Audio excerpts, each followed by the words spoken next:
Muito obrigado. Se escuta? Sim? Tá, tudo bem. Então, vamos lá.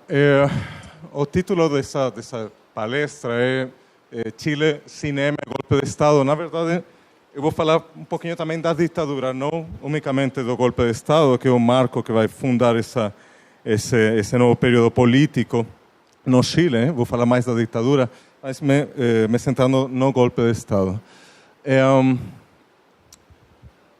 O golpe de Estado vai significar o exílio de boa parte dos cineastas chilenos de esquerda, situados à esquerda, do ponto de vista político. Na verdade, tinha poucos cineastas que não fossem de esquerda no Chile nesse momento. Então, vamos supor que praticamente 90% dos cineastas ativos, 80, 90% dos cineastas ativos chilenos vão deixar o país depois de 1973, por conta do exílio. A diferença de outros países como Brasil, México, Argentina, Chile não tinha conseguido desenvolver uma indústria cinematográfica forte na América Latina. Porém, a partir de 1967, 68, começam a se desenvolver alguns projetos cinematográficos interessantes no país. A partir de 1967, com o Festival de Viña del Mar, começam a se desenvolver alguns projetos cinematográficos interessantes no Chile, muito influenciados pelo que estava sendo feito em outros países da América Latina, particularmente aqui no Brasil e também em Cuba, um pouquinho menos na Argentina. Mas essas serão as três grandes influências latino-americanas dos cineastas revolucionários chilenos. Não vou aprofundar muito em isso, porque acredito que a Carolina provavelmente já falou para vocês. Mas o que vai acontecer é que durante... Vou cair, melhor não fazer isso. O que vai acontecer é que durante o governo da Unidade Popular, o governo do Salvador Allende vai tentar desenvolver projetos cinematográficos revolucionários, ok? Provavelmente, é contrafactual falar isso, mas provavelmente se a Unidade Popular tivesse dado certo, ou seja, se tivessem conseguido desenvolver aquele projeto de um socialismo democrático, provavelmente o Chile teria conseguido desenvolver com bastantes problemas e muitas limitações, teria conseguido desenvolver um cinema nacional nessa época. Infelizmente, o golpe de Estado vai terminar com essas experiências de cinema revolucionário e os cineastas chilenos, os principais cineastas chilenos, Patricio Guzmán, Miguel Litín, Raúl Ruiz, etc., vão se exilar. Eu falo muito disso porque o caso chileno, apesar de que a grande maioria dos países da América do Sul tiveram períodos ditatoriais, apesar de que muitos cineastas de outros países da América Latina também passaram pela experiência do exílio, o caso chileno é muito particular do ponto de vista do exílio. Paulo Antônio Paranaguá, que é um historiador do cinema, compara o caso chileno com o caso dos cineastas judeus que fugiram da Alemanha nazi para se instalar em Hollywood. Por quê? Porque ele compara, porque o número de cineastas chilenos que vai partir para a Europa, que vai partir para México, que vai partir para Cuba, é considerável. É porque eles, apesar de estar em países diferentes, vão conseguir desenvolver temáticas mais ou menos homogêneas. Ok? Por isso se fala de um cinema da, entre aspas, diáspora, da diáspora chilena. Seria o único cinema latino-americano que consigue desenvolver uma espécie de cinematografia do exílio, coerente, tematicamente coerente, apesar de estar em países muito diferentes. O que vai acontecer no Chile? Vamos ter uma paralisação cinematográfica até mais ou menos 1977, 1979. Paralisação significa o seguinte, significa que as instituições cinematográficas vão deixar de produzir, as escolas universitárias, que eram os grandes centros de produção cinematográfica, vão fechar, e até mais ou menos 1977, 79, e sobretudo a partir dos anos 80, não vamos ter uma produção cinematográfica que seja minimamente considerável no país. Tá? Apesar disso, por conta dessa diáspora, vamos ter muitas produções que vão falar do Chile, feitas por chilenos exilados, mas também, sobretudo, feitas por cineastas de outros países, cineastas da América Latina, cineastas da Europa. Ok? No começo, os filmes sobre o início da ditadura, sobre o golpe de Estado, têm como finalidade a denúncia internacional, ou seja, denunciar o que está acontecendo no Chile. Tá? E, na sua maioria, são documentários. Vamos ter poucas ficções, no começo, sobre o golpe de Estado e sobre a ditadura. Tá? No começo. Já a partir de 1975 vão surgir as primeiras ficções. Ok? Mas, se a gente compara do ponto de vista quantitativo, são muito mais documentários do que ficções. É lógico. Por quê? Porque a finalidade é a denúncia do que está acontecendo. Tem muito mais uma impronta da urgência. Ok? Como já falei, são filmes feitos por chilenos e filmes feitos por estrangeiros. De onde vem esse interesse dos estrangeiros pelo que estava acontecendo no Chile?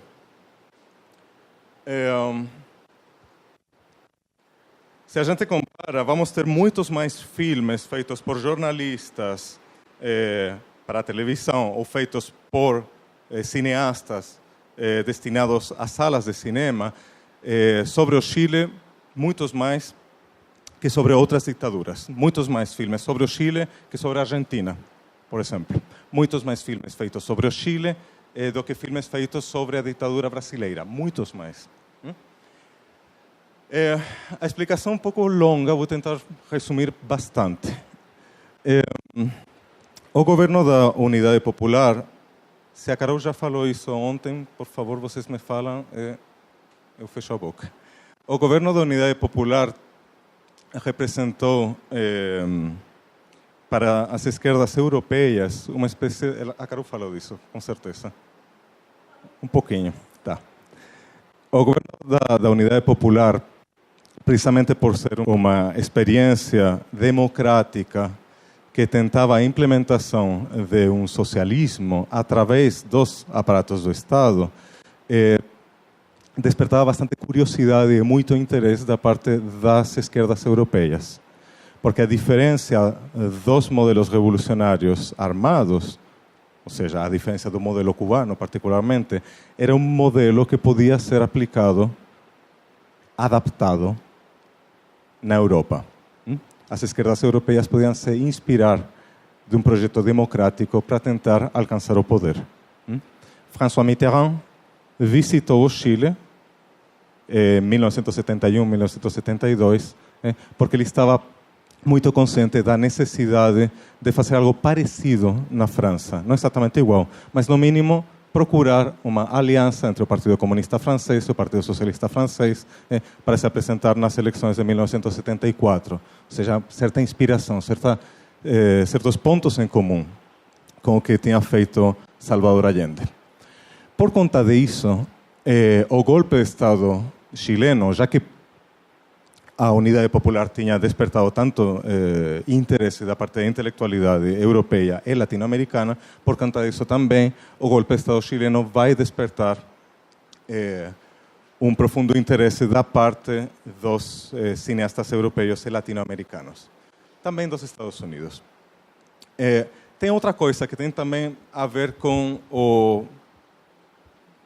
É uma palavra um pouco feia, mas tem a ver também com o fato do golpe de Estado ser um golpe de Estado muito espetacular. Ser um golpe de Estado onde você vai ter um presidente defendendo um palácio, isso não acontece todos os dias, e onde você vai ter soldados atacando um palácio presidencial. Isso também não acontece todos os dias. Essa espetacularidade do golpe de Estado também vai fazer com que seja uma espécie de evento mundial. Chame muito a atenção. Tá? Os primeiros cineastas que conseguem filmar logo após o golpe de Estado são cineastas estrangeiros. Isso é bastante lógico. Porque a própria ditadura, de uma maneira um pouco naif, vai tentar se legitimar internacionalmente. A ditadura vai permitir que alguns jornalistas e cineastas e fotógrafos entrem no Chile, vai permitir que eles filmem com muito controle, evidentemente, vai conceder algumas entrevistas, etc., para se legitimar internacionalmente, para mostrar que o que está sendo feito no Chile é uma maneira de combater o comunismo, voltar à ordem, esse tipo de coisas. Evidentemente, esse discurso vai ser desconstruído pelos cineastas que viajam para Chile. Ou seja, essa tentativa de legitimação internacional da ditadura não vai dar certo, muito pelo contrário. O fato da ditadura permitir que entrem alguns reportes vai terminar fazendo com que as imagens do golpe de Estado saiam para outros países. Ok? Os primeiros documentários de denúncia vão se centrar na filmagem dos campos de prisioneiros. Temos bastantes documentários, eu vou citar simplesmente dois dos títulos mais conhecidos. O primeiro é Setembro Chileno, de Bruno Muel e Theo Robichet, de 1973, feito já em setembro de 1973. São dois cineastas de esquerda franceses, bastante vinculados com um documentarista muito famoso na França, se chama Chris Marker, que eles vão para o Chile e filmam o campo de prisioneiros, que era o maior campo de prisioneiros, que era o Estado Nacional, o Estado de Futebol. E o segundo filme que eu vou citar é um filme feito por Gerhard Schumann e Walter Heinowski, em 1974. São dois cineastas da Alemanha Oriental. Eles conseguem entrar se fazendo passar por jornalistas da Alemanha Ocidental, ok? E conseguem até entrevistar o Pinochet. É até um pouco irônico, porque o Pinochet nessa entrevista, vai fazer uma crítica muito forte contra o comunismo, sem saber que ele está sendo entrevistado por dois comunistas, né? E o que temos... Bom, esse filme, não vou tentar pronunciar isso em alemão, seria horroroso, mas a tradução seria algo assim como: eu fui, eu sou, eu serei. Tem a ver com a ideia da persistência, da resistência e da luta contra o fascismo. Ok? Por outro lado, temos muitos filmes de denúncia da ditadura e de denúncia do golpe de Estado feitos em Cuba. Logicamente, os cubanos não conseguiram entrar no Chile depois do 11 de setembro de 1973. Evidentemente, não conseguiram. Porém, os cineastas cubanos, o ICAIC, que é o Instituto Cinematográfico Cubano, tinha assinado um convênio de cooperação com uma instituição cinematográfica chilena que se chama Chile Films, em 1971. Eu não sei se a Carol já falou disso, mas o Instituto Cubano de Cinematografia é a instituição cinematográfica da América Latina mais importante da época. E boa parte dos cineastas revolucionários da América Latina vão se inspirar, particularmente os chilenos, vão se inspirar no modelo cubano. Okay? E vão ter um cineasta que se chama Santiago Álvarez, que esqueci de escrever aí, mas que é o diretor desse documentário, vão ter ele como modelo. Okay? Modelo de cinema revolucionário. Depois do golpe de Estado, muitos cineastas chilenos, com Patricio Guzmán, entre outros, vão se exiliar em Cuba. Por conta disso, em Cuba existia muito material fílmico sobre o Chile.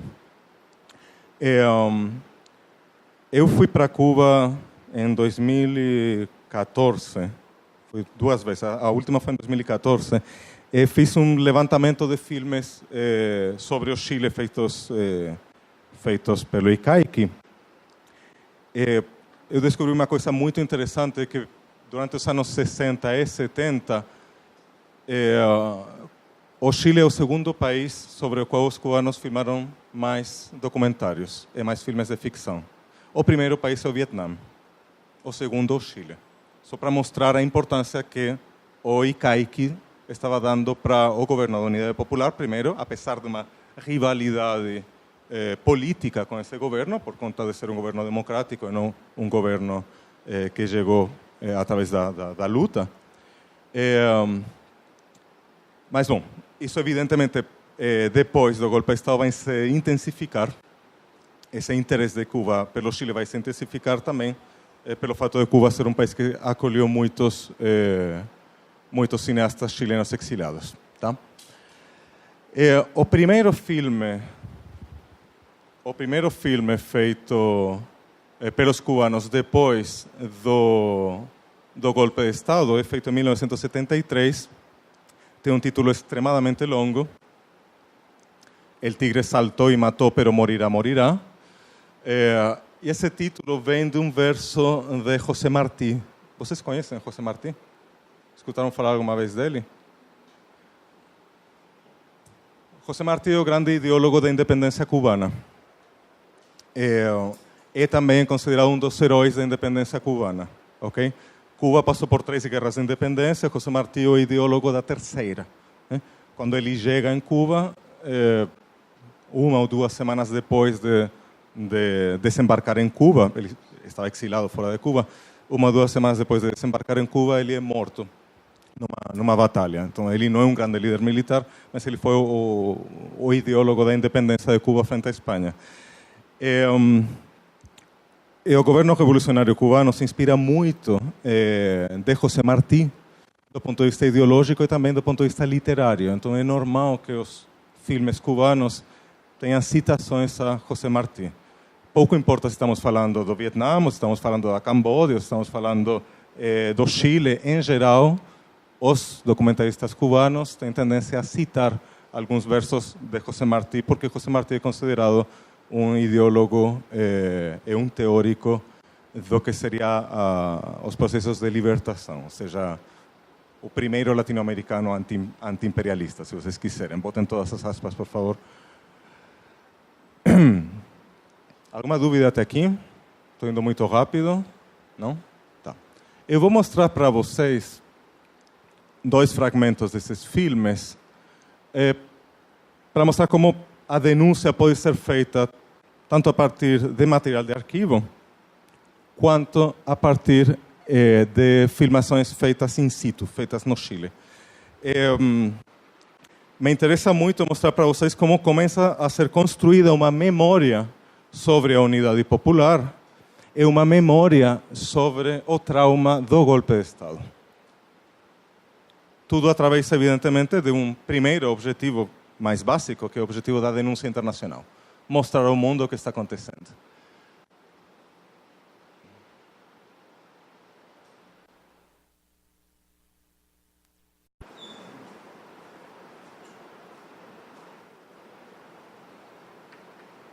Esqueci de escrever o nome do diretor, Santiago Álvarez.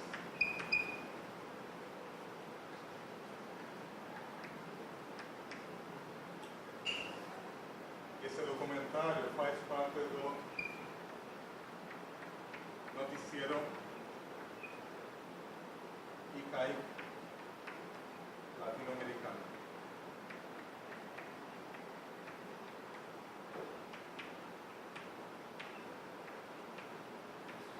Alguém tem escutado falar de Santiago Álvarez?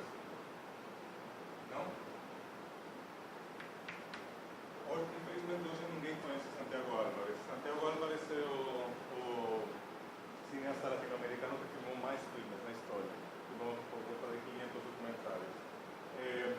Os trabalhos de Santiago Álvarez são considerados pela Unesco Patrimônio da Humanidade.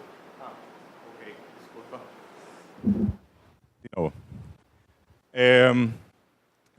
Os documentários de Santiago Álvarez hoje são considerados Patrimônio da Humanidade pela Unesco. Por quê? Porque ele conseguiu filmar coisas que ninguém mais filmou. Revoltas na África, por exemplo, processos revolucionários na Ásia, etc. No caso do Chile, ele não tinha conseguido filmar depois do golpe de Estado. Ele fez esse filme a partir de material de arquivo. Imagem fixa e imagem em movimento. Não vou falar muito de Santiago Álvarez, mas vocês viram basicamente o tipo de montagem clássico de Santiago Álvarez nessa época. Uma montagem intelectual. Muito centrada no contraste, trabalha muito com o contraste entre imagem e som, uma montagem contrapuntística do ponto de vista sonoro, etc. A música é de Violeta Parra, uma cantora chilena, uma dos pilares da nova canção chilena dos anos 60.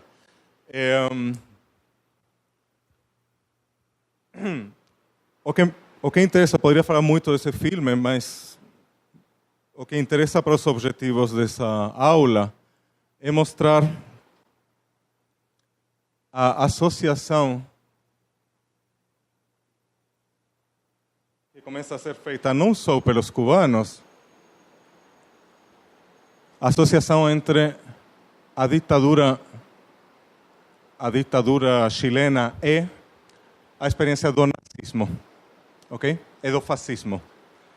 Se vocês perceberam com cuidado, se vocês assistiram com cuidado o filme, vocês terão percebido que numa hora em que os soldados chilenos estão queimando livros, Santiago Álvarez vai mostrar material de arquivo das juventudes nazistas queimando livros também. Depois vai mostrar uma foto horrorosa de Pinochet, vai comparar com, não lembro com que, com uma hiena, acho. E esse animal tem a svástica, a cruz nazista também aqui. Já temos uma associação direta entre o fascismo, o nazismo e a ditadura chilena. Nos filmes alemães sobre a ditadura chilena, essa associação é explícita. Os cineastas alemães vão comparar os campos de prisioneiros chilenos com campos de concentração, ok? A ditadura chilena é vista como uma espécie de renovação do nazismo. Tem uma particularidade que vai ajudar a fazer essa relação entre nazismo e a ditadura chilena, é o fato dos uniformes chilenos estarem inspirados dos uniformes alemães do começo do século XX. O exército chileno é um exército de tradição, não sei como se fala isso em português, prussiana. Prussiana? Sim. É um exército de tradição prussiana. É uma besteira. Tinha uma série de soldados alemães que foram os primeiros instrutores do exército chileno, e por conta disso o exército chileno se acha herdeiro disso. Tanto faz. A questão é que o uniforme chileno, o uniforme dos soldados chilenos, até o capacete, está inspirado dos uniformes da Alemanha. Isso faz com que, particularmente para quem é alemão, particularmente para os cineastas alemães, a referência visual seja direta. O que permite fazer essa associação visual. No caso dos cubanos, que estão fazendo um filme crítico contra o imperialismo, essa referência também é uma maneira de, indiretamente, chamar de nazismo ou de fascismo aos governos que estão apoiando a ditadura chilena, ou seja, os Estados Unidos. Tá? O que temos aqui também, dentro da dinâmica da Guerra Fria nos anos 70, é o que Olivier Compagnon, que é um historiador francês, vai chamar de evento mundo, ou seja, o golpe de Estado chileno vai ser considerado como um marco para uma releitura crítica da própria esquerda, ok?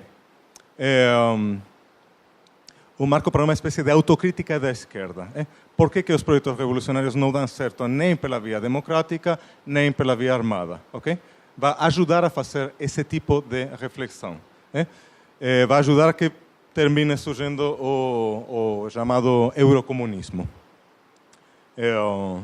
Ou seja, que os partidos políticos de esquerda na Europa se afastem cada vez mais do chamado uma revolução. Ok?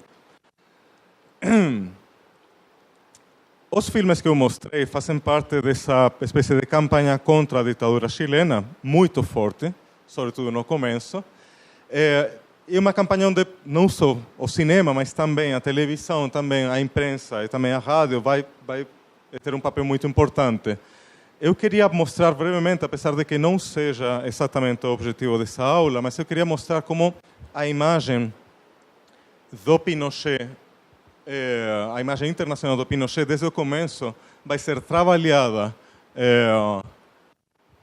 pela imprensa para criar uma espécie de monstro, uma espécie de símbolo do ditador latino-americano. Muito mais do que outros ditadores. Eu estou me basando na pesquisa de Manuel Gárate Chateau. Ele pesquisou as charges na França, nos Estados Unidos, na Inglaterra, do Pinochet. Tem inúmeras charges sobre ele, inúmeras caricaturas, né? Não só nos anos 90, não só a partir do caso Pinochet, ou seja, quando Pinochet foi arrestado em Londres. Eu preciso explicar essas coisas ou vocês estão conscientes delas? Vocês sabem que Pinochet foi preso em Londres em 1998? Sabem? Ok. A partir de 1998, a figura do Pinochet ganha de novo destaque internacional. A partir de 1998, vão ter muitas caricaturas sobre Pinochet na imprensa internacional. Agora, a questão não é essa. A questão é que antes disso, a partir de 1973, 74, já tem muita caricatura do Pinochet na imprensa internacional também. Tem todo um imaginário sobre a figura do Pinochet. Ok? Isso vem, em grande medida, por conta dessa foto aqui, que provavelmente vocês conhecem. Foto feita por um reporteiro fotográfico da Holanda, no dia, acho que 19 de setembro de 1973, ou seja, 8 dias depois do golpe de Estado. Os óculos do Pinochet vão virar uma espécie de símbolo dessa figura escura. Tanto que ele vai terminar sendo uma das encarnações do vilão do século XX. Os vilões do século XX, de finais do século XX. O prototipo do ditador latino-americano, muito mais do que outros ditadores. Eu não tenho feito essa pesquisa, mas imagino que a presença visual do Médici, por exemplo, na Europa ou na Argentina ou até no Chile seja relativamente pequena. Até a presença visual, as caricaturas, as fotografias sobre Videla não são tantas, do ponto de vista quantitativo, são bem menores do que as caricaturas sobre Pinochet. Eu estou mostrando duas das primeiras, inspiradas, evidentemente, nessa foto aqui, uma é de 1974 e a outra é de 1975. Interessante, essa caricatura é uma caricatura que está falando da situação em Portugal. A imprensa tem razão em criticar a atitude dos militares portugueses. É uma atitude da parte dos militares. Essa charge está falando da situação em Portugal. Está falando da Revolução dos Cravos, 1974. Está falando de outra situação, que não tem absolutamente nada a ver com o Chile. Mas a imprensa francesa faz questão de fazer uma caricatura do Pinochet, para contrapor a Revolução dos Cravos com a situação chilena. E Pinochet está sentado em cima de cadáveres. Outra coisa da imagem internacional do Pinochet, parece piada, mas não é que a imagem do Pinochet termina sendo tão... O imaginário sobre o Pinochet termina sendo tão negativo que terminou inspirando, segundo Gárate, outros vilões cinematográficos. Particularmente a capa de Darth Vader vem do segundo Gárate. Eu pesquisei um pouquinho mais, não achei a referência, mas segundo Gárate, a capa de Pinochet teria inspirado a capa de Darth Vader. É provável que os olhos também tenham alguma referência à foto do Pinochet. É provável, não sei. Também tem quem fala, eu não sou um grande conhecedor de Star Wars, não gosto nem um pouco, mas pelo que eu pesquisei um pouquinho disso, também se fala que a máscara de Darth Vader é uma citação dos samurais. Mas, bom, são muitas coisas diferentes. Coisa interessante, o capacete de Darth Vader lembra do uniforme dos nazis. Você tem alguma dúvida até aqui? Perguntas? Estou indo muito rápido, dá para entender? Ok. Eu falei até agora de filmes feitos por cineastas franceses e por cineastas cubanos. Poderia falar de filmes feitos por cineastas dos Estados Unidos, filmes feitos por cineastas da Alemanha, etc., da Itália, são inúmeros. A Carolina, que deu a minha aula de ontem, ela fez um levantamento no Chile. Ela achou por volta de 70 produções sobre a ditadura chilena, filmadas entre 1973 e 1977, em algo assim como 40 países.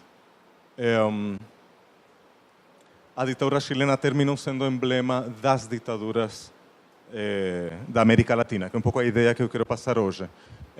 Mais do que a ditadura de Videla, apesar da ditadura de Videla ter mais mortos, né? Mas provavelmente por conta dessa centralidade do evento do 11 de setembro, do evento do golpe, e por conta do interesse que a esquerda europeia tinha no projeto de Salvador Allende, provavelmente por conta disso, terminou chamando tanto a atenção. Eu vou voltar para aquilo que já falei para vocês, a diáspora de cineastas chilenos. Vamos ter realizações de cineastas chilenos sobre a ditadura, feitas na União Soviética, nos Estados Unidos, Canadá, França, Itália, Suécia, Bulgária, Espanha, a República Democrática Alemã, a República Federal Alemã, ou seja, as duas Alemanhas, México, etc., entre outros muitos países. Tá? No caso dos cineastas chilenos, não estamos só diante de uma dinâmica de denúncia ou de crítica contra os militares. Estamos também diante do distanciamento produzido pelo exílio e do trauma do exílio. É uma situação um pouco diferente. Porque vamos ter cineastas que estão obrigados a trabalhar fora do seu país, fora do Chile, mas estão obrigados a falar do Chile, estão tentando falar do Chile. Esse distanciamento é a origem de um trauma. Ok? Esses filmes permitem mostrar, permitem construir uma espécie de memória do trauma do exílio chileno. O grande filme chileno sobre o golpe de Estado e sobre o governo de unidade popular é um filme que se chama La Batalla de Chile. Escutaram falar desse filme alguma vez? Tá? A Batalha do Chile. Se vocês não assistiram esse filme, vai ser o único filme que eu aconselho verdadeiramente para vocês assistir. A Batalha do Chile é um dos grandes documentários da América Latina dos anos 70. Não só da América Latina, é um dos grandes documentários dos anos 70. Okay? Tem dois documentários dos anos 60, 70 que terminaram virando um clássico do cinema mundial. Dois documentários feitos na América Latina. Tem mais, Santiago Álvarez tem também filmes maravilhosos, mas tem dois documentários que formam parte de qualquer bibliografia sobre documentário. Um deles é La Hora de los Hornos. Vou escrever aqui. Filme argentino, filmado entre 1966 e 1968. É um filme do chamado peronismo revolucionário que vai criar todo um discurso latino-americanista e vai terminar sendo um chamado à Revolução Armada. A primeira parte desse filme tem por volta de 4 horas de duração. A primeira parte é interessante porque esse filme representa o maior momento do elão revolucionário latino-americano no cinema. Okay? La Batalla de Chile, de Patricio Guzmán, representa um pouco o contrário. É um documentário sobre o fracasso do projeto revolucionário. Tudo bem, La Hora de los Hornos está discutindo um projeto revolucionário armado. La Batalla de Chile está falando de um projeto revolucionário democrático. Mas esses dois filmes servem como contraponto do cinema revolucionário. São os dois extremos do cinema revolucionário latino-americano. Aconselho muito para vocês assistirem esses filmes se estão interessados nessa temática, ok?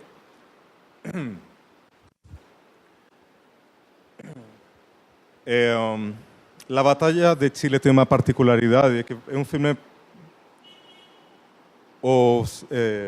Patrício Guzmán, o realizador, ele tinha feito um filme sobre o primeiro ano do governo de Salvador Allende, que se chama El Primer Año, e ele decidiu fazer um filme sobre o segundo e o terceiro ano do governo de Salvador Allende. Tá?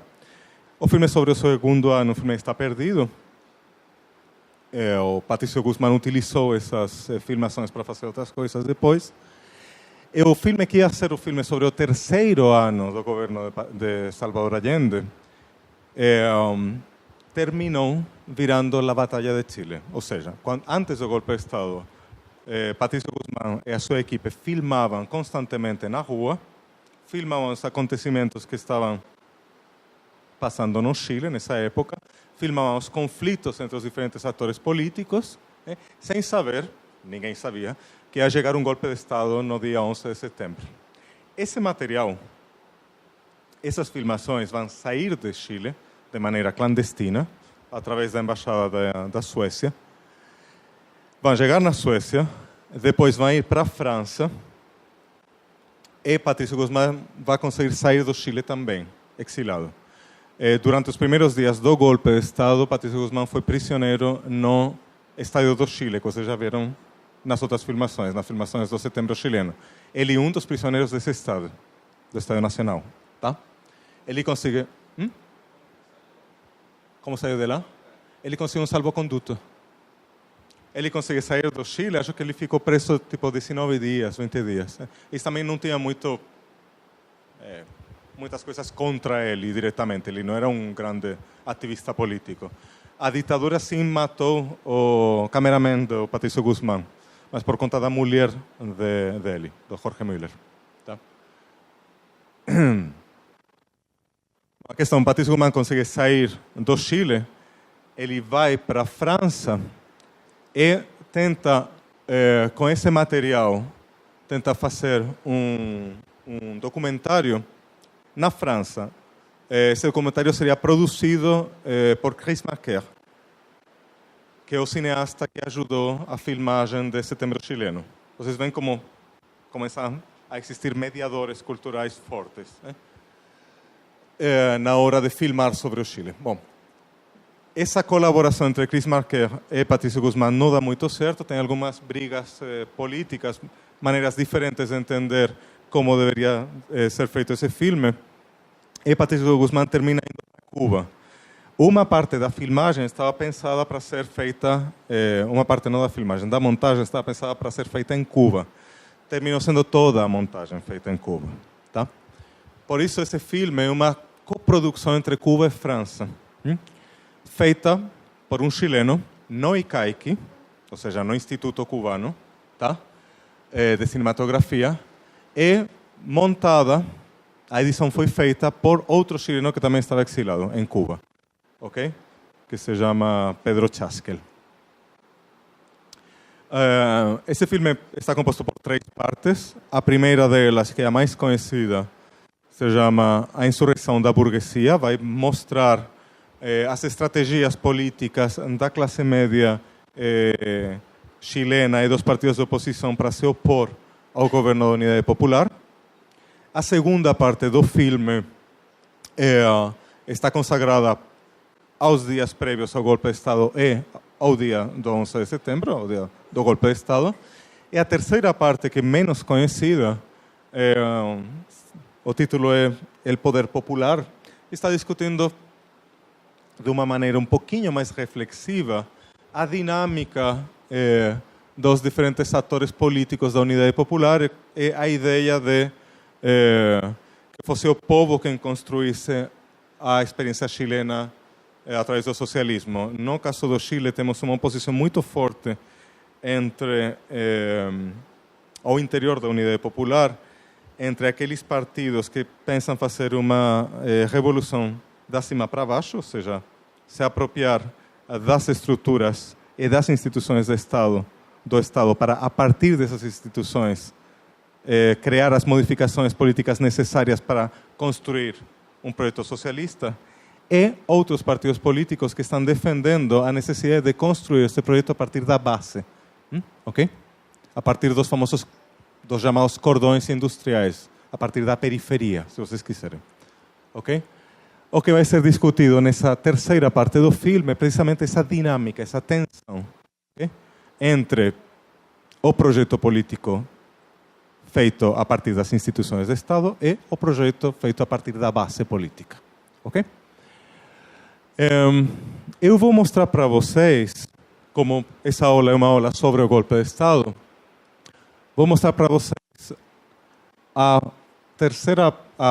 o finalzinho do poder popular, do golpe de Estado. Depois disso a gente pode fazer uma pausa. A segunda parte inteira tem uma duração de por volta de 1h30. Eu não sei porque tem esse nome o site do YouTube, Bolsonaro Lock, sei lá o quê, mas o filme não tem alterações, tá?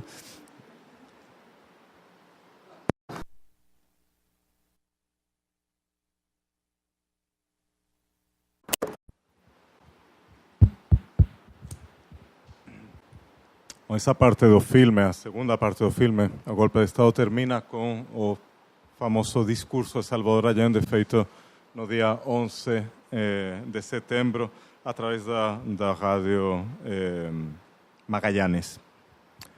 É um discurso que vai ser lembrado em outros filmes sobre o golpe de Estado. É que será um dos discursos que inauguram certa resistência à ditadura. O filme termina com esse chamado à resistência. A resistência que, na verdade, mais do que real, é um pouco um certo desejo de uma resistência. A gente sabe que, do ponto de vista de movimentos armados, tem muita pouca resistência armada à ditadura, muito minoritária. Essa resistência armada estava constituída essencialmente pelo movimento de esquerda revolucionário, o MIR, que foi rapidamente massacrado pela ditadura. Em 1977 a gente já não tem uma resistência armada contra a ditadura, só vai ressurgir essa resistência a partir dos anos 80, 1986, o atentado contra Pinochet. A resistência contra a ditadura será muito mais uma resistência diplomática, ou seja, uma resistência feita pelos exilados, ok?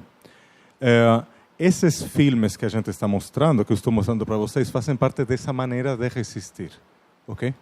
Mas não é o tipo de resistência necessariamente que está sendo descrita pelo filme, né? É muito mais uma resistência cultural, é muito mais uma resistência diplomática. É muito mais uma resistência que tem a ver com denúncia e que tem a ver com desprestígio simbólico, ok? Eu mostrei essas sequências do 11 de setembro porque são algumas das sequências mais marcantes do filme. Agora, elas constituem um dos poucos momentos do filme onde Guzmán vai utilizar material de arquivo. Grande parte das tomadas que vocês viram não foram feitas pelo Patrício Guzmán. Ele não conseguiu filmar o Palácio da Moneda. Quem estava filmando esse palácio foram os cameramans, os jornalistas da equipe de Hainovsky e Schumann, que são os dois cineastas alemães que depois vão filmar aquele documentário do que eu já falei para vocês. Só para mostrar como começamos a ter muitos mediadores culturais que vão se ajudar criando essa rede, essa autêntica rede de solidariedade com o Chile. Mediadores franceses, alemães, cubanos, etc., e que constituem essa rede de solidariedade. Tá? E os filmes são muitas vezes, em grande parte, um síntoma dessa solidariedade. A possibilidade de filmar tem a ver com essa solidariedade internacional. Eu acho que a gente pode fazer uma pequena pausa de 15 minutos. eu não sei, em geral é de quanto? 15 minutos. E depois vou mostrar para vocês uma das, provavelmente, sim, a primeira ficção, o primeiro longa-metragem de ficção feito por um chileno sobre o golpe de Estado. Posso? Sim? Bom, agora vou mostrar para vocês rapidamente a primeira ficção sobre o golpe de Estado feita por um cineasta chileno. É um filme muito estranho. Se algum de vocês é amante do kitsch, do brega, é o filme para ele, tá? Está longe de ser um filme cuidado esteticamente. Mas é uma experiência extremadamente interessante. O realizador se chama Elvio Soto. Era um cineasta chileno que trabalhava na televisão nacional do Chile antes do golpe de Estado. Ele está muito influenciado pelo Costa Gavras. Infelizmente não chega a ser um Costa Gavras. E o que ele vai tentar fazer...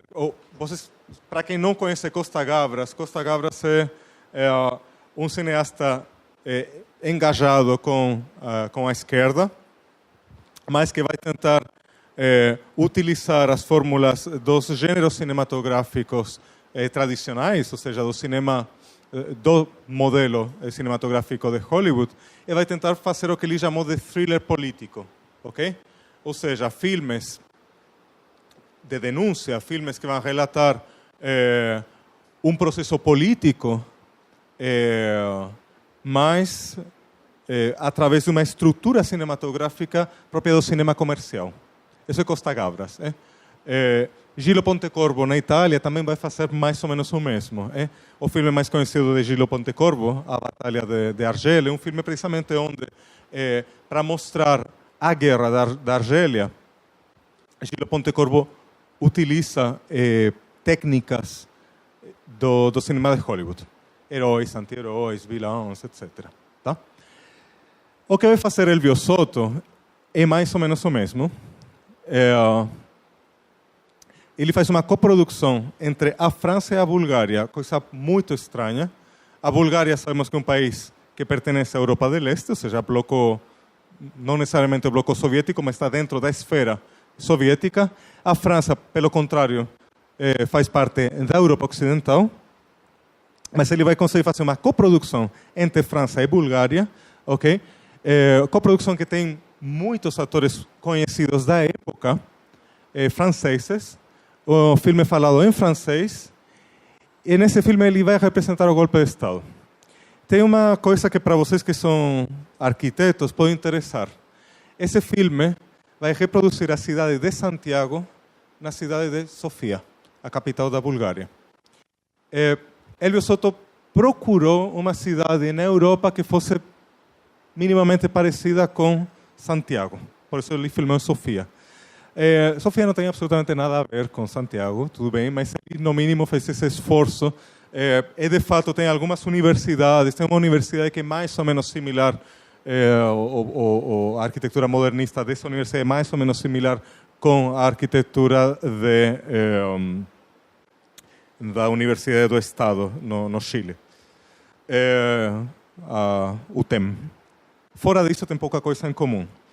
O interessante para mim é mostrar como Elvio Soto vai tentar reconstruir o famoso Palácio de la Moneda. Ok? É como esse Palácio de la Moneda termina sendo uma recorrência muito forte nos filmes sobre a ditadura. Elvio Soto também vai fazer outra coisa, que é um verdadeiro tabu.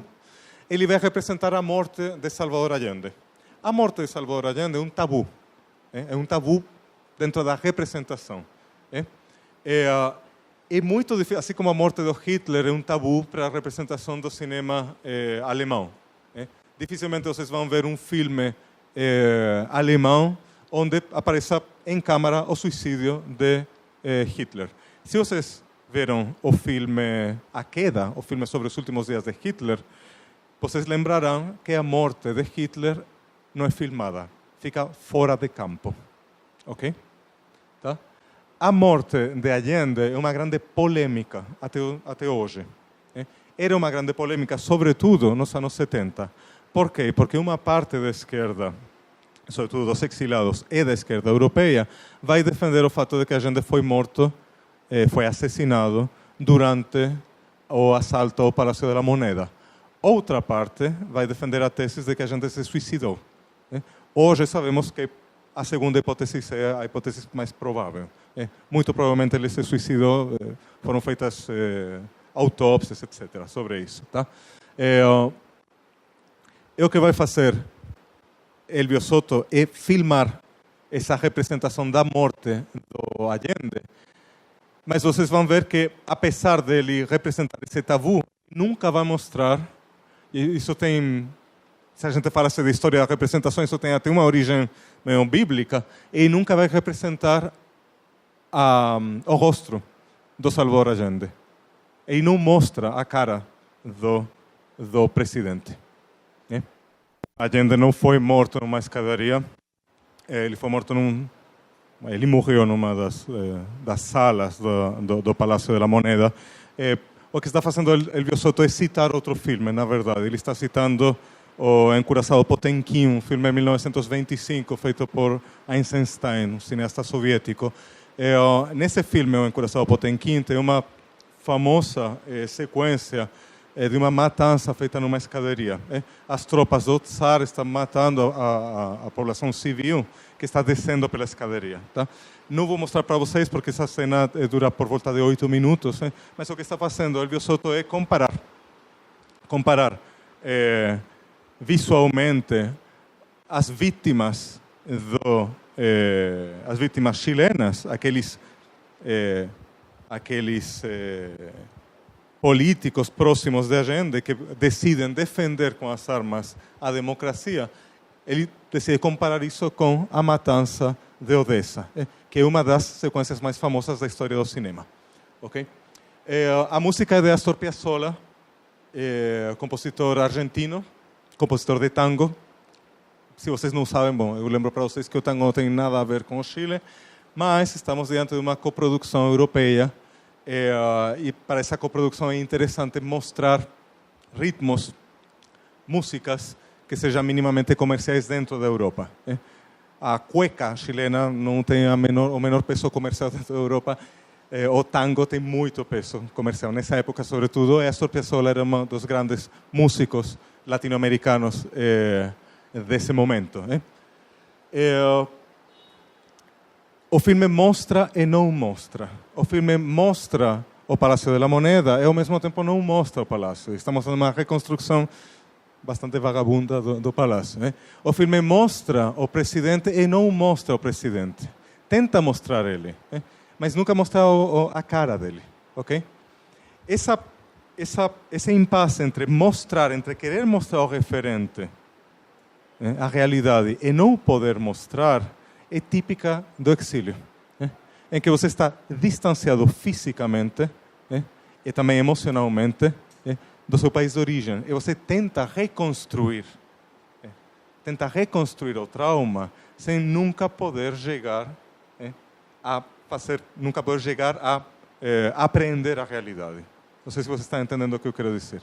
Essa distância, esse querer mostrar, saber impossibilidade de mostrar é tipicamente própria do exílio.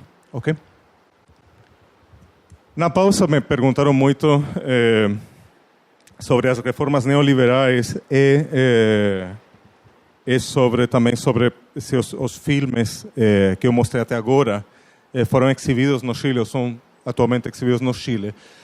Vou falar na segunda, sei lá, daqui a uns 20 minutos vou falar da questão da projeção desses filmes no Chile. Agora queria falar bem brevemente da questão neoliberal. Vou aproveitar para falar da produção cinematográfica e mostrar como as reformas neoliberais não necessariamente têm a ver com o interesse cinematográfico que teve o golpe de Estado. Por quê? As principais reformas neoliberais vão começar por volta de 1977 e 1978 no Chile, ok? Entre 1973 e 1977 e 78, não temos um projeto econômico verdadeiramente constituído da parte da ditadura. Okay? Isso vai começar depois. Os chamados Chicago Boys, ou seja, os economistas chilenos que vão apoiar a ditadura e desenvolver o projeto econômico da ditadura, vão começar a ter um protagonismo, sobretudo a partir de finais dos anos 70. O projeto econômico da ditadura vai ficar, sobretudo, plasmado, vai ser legitimado a partir de 1980 com a Constituição de 1980. Ok? Constituição que, aliás, é a Constituição chilena até os dias de hoje. Tá? Com muitas reformas, mas continua sendo a Constituição. Porém, do ponto de vista cinematográfico, temos menos interesse pela ditadura chilena durante os anos 80 do que durante os anos 70. Ou seja, não são as reformas neoliberais o que chama a atenção dos cineastas para a ditadura chilena. É muito mais o golpe de Estado, é muito mais a repressão de um começo do que as reformas neoliberais. Isso não significa que essas reformas não sejam criticadas, não significa que a esquerda não tenha um posicionamento sobre essas reformas neoliberais. Ok? Mas do ponto de vista da arte, do ponto de vista do cinema, o Chile dos anos 80 vai despertar menos interesse do que o Chile do pós-golpe. Ok? O que vamos ter durante os anos 80, que eu considero o fenômeno mais interessante, do ponto de vista das produções internacionais, a produção mais interessante, ou mais famosa, feita nos anos 80, é o filme Missing, de Costa Gavras, que é um filme de 1982, que foi Palma de Ouro no Festival de Cannes. É um filme, é uma produção francesa, coprodução francesa, falava em inglês com Jacques Lemmon, que era um dos grandes atores norte-americanos da época, que vai ser a história de um empresário norte-americano que vai para o Chile procurando o filho dele, jovem ativista dos Estados Unidos, engajado com as lutas da esquerda chilena e que termina sendo desaparecido no Chile. Esse é o grande filme, a grande ficção feita sobre a ditadura do Pinochet nos anos 80. Ok? Não são muitas, mas essa é a principal. Filme que foi proibido no Chile, não foi exibido até muito tempo depois. É um filme onde a palavra Chile nunca é pronunciada. O filme passa em algum país da América Latina, mas sabemos que esse país é Chile. Apesar disso, insisto, o filme foi proibido. Fora dessa produção franco-francesa, coprodução francesa e dos Estados Unidos, nos anos 80, vamos ter um fenômeno que é bastante interessante, que tem a ver com os cineastas exilados. Cineastas que vão chegar no Chile de maneira clandestina e vão filmar documentários sobre a ditadura chilena. Ok? Os dois principais são os casos de Patricio Guzmán, que filma em 1987 Em Nombre de Deus, no nome de Deus. Um filme sobre o trabalho da Vicaria de la Solidaridade, ou seja, o trabalho que estava fazendo a Igreja Católica de resistência contra a ditadura. O cardeal chileno Raúl Silva Enríquez foi particularmente duro contra a ditadura. É um dos principais opositores da ditadura, o cardeal. Apesar de que boa parte da igreja chilena terminou apoiando a ditadura, uma parte dessa igreja vai defender os direitos humanos. E será a grande oposição à ditadura, oposição tolerada. Nesse filme, Patricio Guzmán vai falar dessa resistência da Igreja Católica. E outro filme, que na verdade é uma série de documentários feitos para a televisão espanhola, é Acta General de Chile, feito por Miguel Litín, em 1986. Se vocês lembram da aula de ontem, Miguel Litín era o autor do Manifesto dos Cineastas da Unidade Popular. Foi o diretor da empresa Chile Filmes durante o começo do governo de Allende, foi o realizador do Companheiro Presidente, filme que imagino que Carolina comentou para vocês. Ele vai fazer esse filme sobre a ditadura, Acta General de Chile, e ele vai conseguir até entrar no Palácio de la Moneda e filmar o Pinochet. Ele se faz passar por um cineasta italiano e consegue entrar. Essa experiência de Miguel Litín, apesar de que o filme não é muito conhecido, essa experiência vai terminar sendo muito conhecida. Por quê? Porque o Miguel Litín fez uma série de entrevistas com Gabriel García Márquez. E em 1986, Gabriel García Márquez vai publicar um livro que foi proibido e queimado no Chile, que se chama Miguel Litín Clandestino em Chile, onde García Márquez conta toda a experiência do Miguel Litín quando ele entrou no Chile, sendo que ele estava proibido de entrar no Chile, né? A partir de 1989 e 1990 começa a transição democrática. A ditadura chilena termina com um plebiscito. Vocês sabem isso? Sim? Não preciso explicar, né? Ok. É uma transição, é um pacto entre as forças democráticas e os militares. O Pinochet deixa o poder oficial, mas continua sendo o responsável pelo exército, o general-chefe do exército até 1998. Ou seja, por volta de 9 anos de democracia, ele continuou sendo o principal general do país. Isso significa que a liberdade política era mais ou menos relativa, não era total. A liberdade dos políticos para fazer certas reformas não era total. Ok? As políticas oficiais de memória nos anos 90, por conta dessa situação muito particular do Chile, vão ser políticas modestas, políticas pouco ousadas. Ok? A Batalha do Chile, por exemplo, não vai ser exibida nos cinemas chilenos nesse momento, no começo dos anos 90. Apesar de ser o filme chileno mais conhecido no exterior, ainda não tinha sido oficialmente exibida no Chile. Ok? Os filmes que eu mostrei para vocês, Llueve sobre Santiago, os filmes feitos pelos alemães, etc., franceses, etc., não são ainda exibidos no Chile. Nessa época, anos 90, não eram ainda exibidos no Chile. Ok? No começo dos anos 90. Por conta dessa situação particular, onde temos o poder político na mão da oposição à ditadura tradicional, e o poder militar na mão do Pinochet. Ok? A produção cinematográfica dos anos 90 vai se caracterizar pela denúncia da tortura e do desaparecimento. Ok? Porém, do ponto de vista dos documentários, os documentários vão trabalhar, muitos documentários vão trabalhar com a questão do desaparecimento e da tortura. São documentários feitos para consumo interno, para mostrar no Chile que existiu tortura, mostrar no Chile que existiram detidos desaparecidos, ok?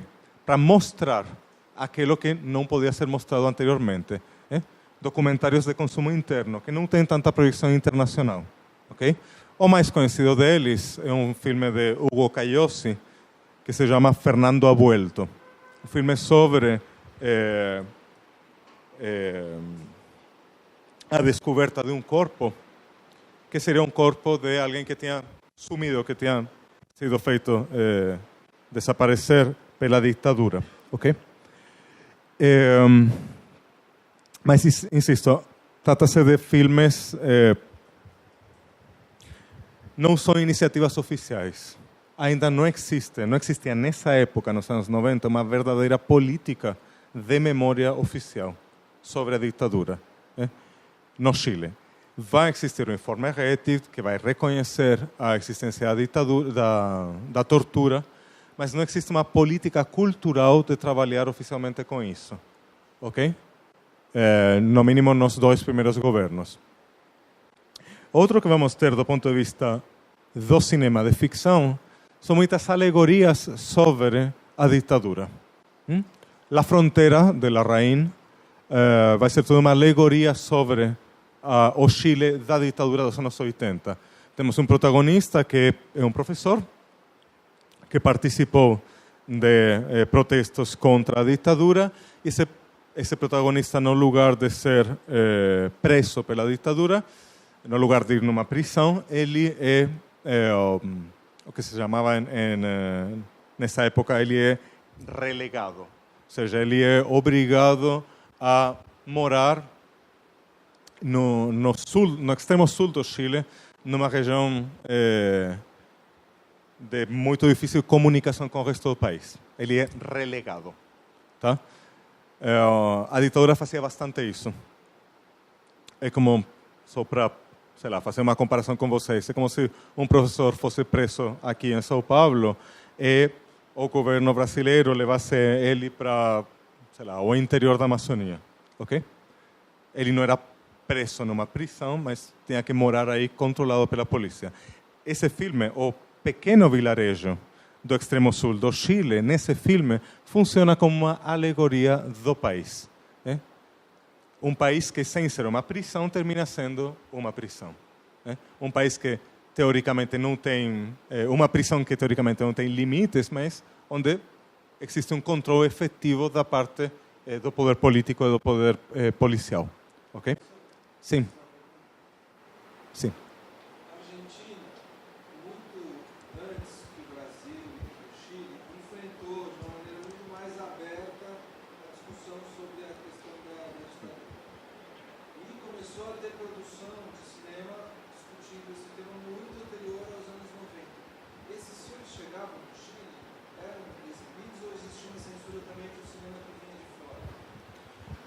Olha, durante a ditadura, não eram exibidos. Posteriormente, imagino que sim. O que a gente precisa levar em conta também, que não tem tanto a ver com uma questão... Bom, tem a ver com uma questão de política cultural, mas não tem necessariamente a ver com uma política de não exibição desse tipo de filmes. O que a gente precisa considerar também é o mercado cinematográfico chileno. O mercado cinematográfico chileno está constituído em um 80%, 90% por filmes dos Estados Unidos. 10%, nessa época bem menos, mas ao redor de 10% por filmes nacionais. Os filmes do resto do mundo, estou falando da Europa e da América Latina, representavam nos anos 90 nada, 0,07%.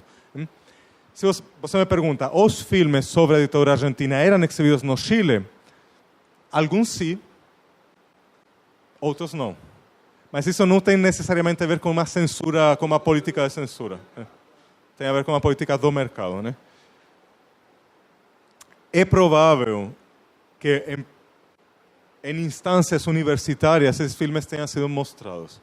Em cineclubes engajados politicamente, é provável também que alguma cópia tenha circulado. Okay?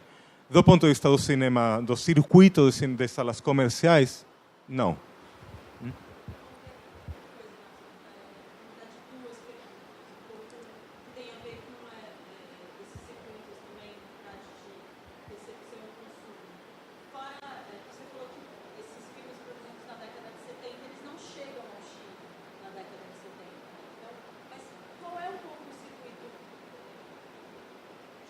Deles? Sim, muitos desses filmes são feitos para a televisão e vão ter uma vida através da projeção em televisões públicas europeias. Televisão Espanhola Internacional contrata Patricio Guzmán para fazer um filme sobre o Chile. Em nome de Deus. Esse filme vai ser exibido na televisão espanhola. Tá? No caso dos franceses também. Ok? Tem outros filmes que são feitos por coletivos militantes. Septembre Chilien, é um filme feito por um coletivo de cineastas militantes. A circulação que tem esse filme é uma circulação, é um circuito militar, é feita dentro de um circuito militante. Ou seja, em reuniões de sindicatos, reuniões de partido, etc., vai ser mostrado esse filme. Ok? Tem outros filmes que são feitos pensando mais na distribuição em festivais. Ok? Esses filmes vão ter uma vida através do circuito de festivais. Festival de La Habana, a partir de 1979, Leipzig, Marburg, etc. Ok?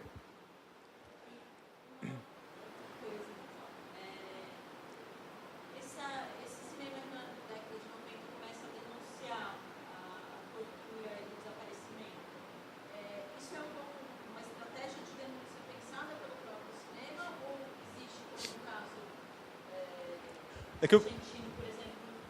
Okay. Tem que considerar duas coisas. A primeira é que, apesar de que a gente sabia que tinha tortura no Chile, a gente sabia que tinha mortos políticos, e apesar de que inúmeros filmes já tinham falado disso internacionalmente, isso não tinha sido dito dentro do Chile, de uma maneira pública. Em 1990, vão coincidir dois marcos da transição democrática. Um deles é o informe Rettig, que é um informe oficial feito pelo governo de Patricio Aylwin, onde o Estado vai reconhecer oficialmente a existência de tortura de desaparecidos, de mortos, okay? E de prisioneiros políticos. Outro marco desse momento histórico no Chile, histórico político, é a descoberta de fossas comunes. Bom, a descoberta em Pisagua de uma série de corpos.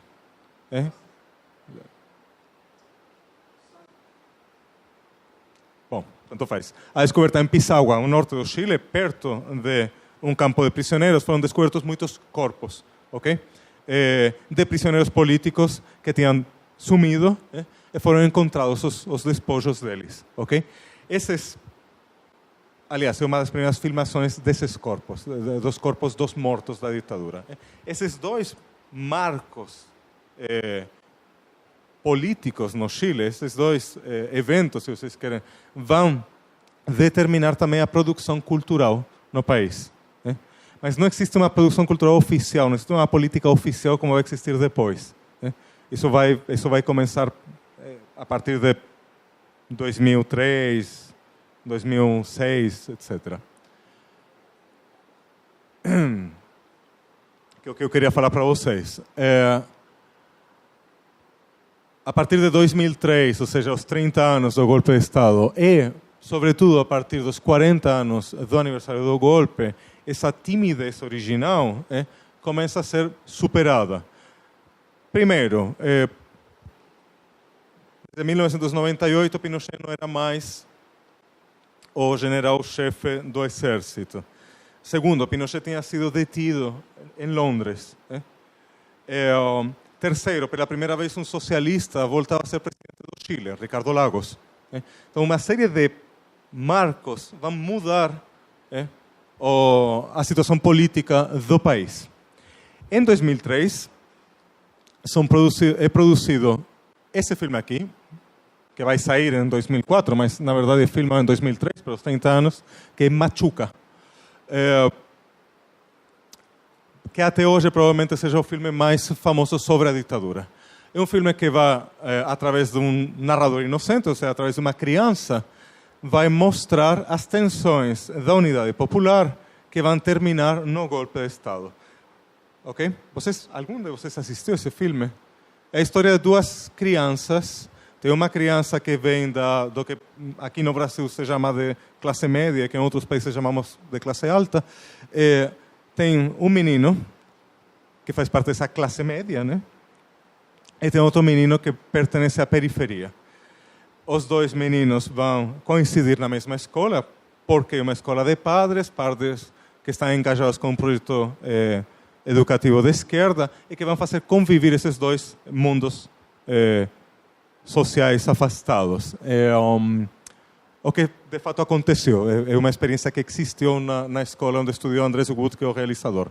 Através da amistade que surge entre esses dois ninhos que pertencem a classes sociais divergentes, Andrés Wood faz uma metáfora do Chile da época. Essa história da amistade das duas crianças tem como telão de fundo a tensão política. E vai terminar no golpe de Estado. E vai terminar afastando as duas crianças. Ok?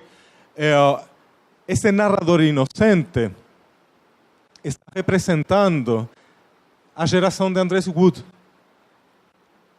Quem tinha por volta de 11, 12 anos, quando foi o golpe de Estado. Mas essa geração de Andrés Wood é também a geração de quem começava a governar no país, quem começava a ser protagonista dos processos econômicos, sociais, etc., no Chile. Uma geração que não tinha participado ativamente, que não tinha sido protagonista da unidade popular. Ok? Isso vai marcar, machuca, vai marcar uma nova maneira de se aproximar à ditadura, através do cinema. A outra tendência muito forte nessa época, nos 30 anos, vai ser o surgimento de filmes que vão trabalhar muito com a subjetividade, com a intimidade, que vão deixar de lado a grande história, onde já não importa tanto descrever o golpe de Estado, não importa tanto explicar o que foi o processo da unidade popular, importa muito mais mostrar histórias novamente, de crianças,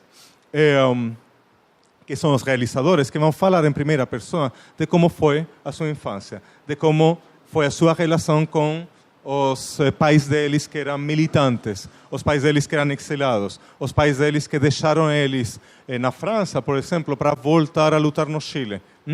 Novamente temos um afastamento de uma geração que está avaliando criticamente o trabalho, a militância política dos atores envolvidos com a unidade popular. Ok? Uma nova tendência, isso não documentário, mas na verdade esses dois têm certa relação. É o olhar da geração que começa a ter 30, 40 anos em 2003 ou em 2013. Ok? Aliás, na Argentina, a gente pode achar exatamente o mesmo.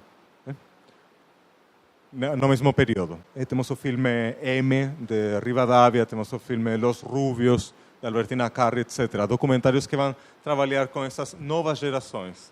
Ok? Que fazem uma avaliação crítica do que tinha sido feito pelos pais deles. No Brasil começam a existir filmes desse tipo, só que o processo é um pouquinho posterior, a partir de 2009, 2010. Meus Dias com Ele, são filmes que trabalham nessa chave.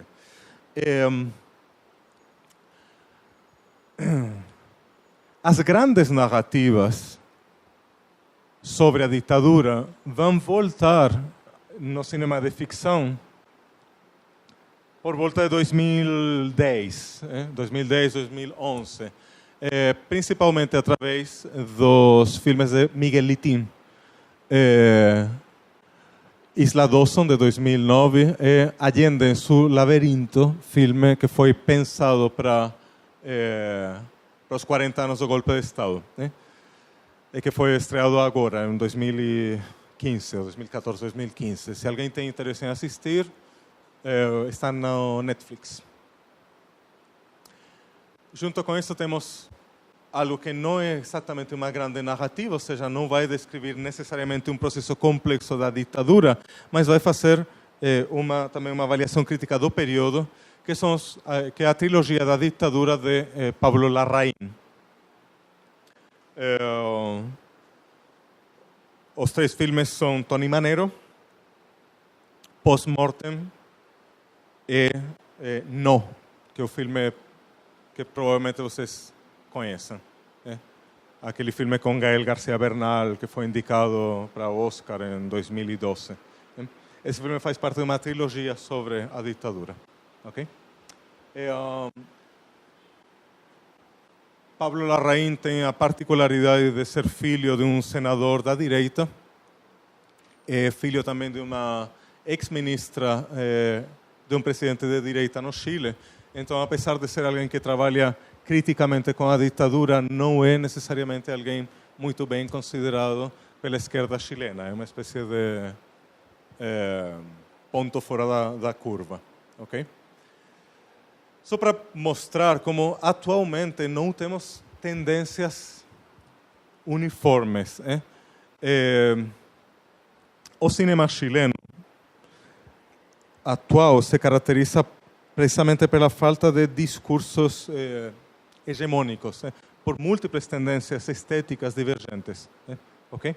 A diferença do que era, por exemplo, o cinema feito durante a Unidade Popular. E muito provavelmente poderia falar exatamente a mesma coisa sobre o cinema brasileiro atual, onde temos múltiplas tendências divergentes, não temos mais discursos ou movimentos que procurem uma certa política cultural unitária. Em 2010, 2011, não, um pouquinho antes, perdão, em 2009 e 2010, a inauguração do Museu da Memória em Santiago do Chile será outro dos grandes marcos dentro desse processo de construção de uma memória da ditadura durante o governo de Michelle Bachelet, o primeiro governo de Michelle Bachelet.